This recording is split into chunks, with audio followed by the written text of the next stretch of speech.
সামনেই আসছে শিবরাত্রি। শিবলিঙ্গ পুজো করার সময় যে ভুলগুলি করবেন না সেটাই সংক্ষেপে আজকে জানাবো।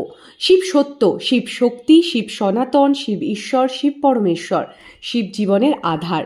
খুব অল্পতেই যিনি সন্তুষ্ট হন ও ভক্তদের মনোবাঞ্ছিত ফল দেন, আবার খুব সহজে রেগে যান ও তাণ্ডব লীলা চালান। শিবলিঙ্গে জল অর্পণ করার সময় মৌন থাকবেন না। মহামৃত্যুঞ্জয় মন্ত্র অথবা ওম নমঃ শিবায় পঞ্চাক্ষর মন্ত্র জপ করবেন।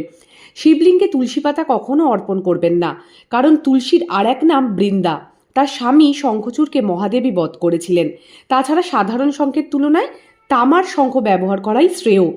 শিবলিঙ্গে ভুল করেও কেতকী ফুল অর্পণ করবেন না। স্বয়ং দেবাদিদেব মহাদেব কেতকীকে অভিশাপ দিয়েছিলেন।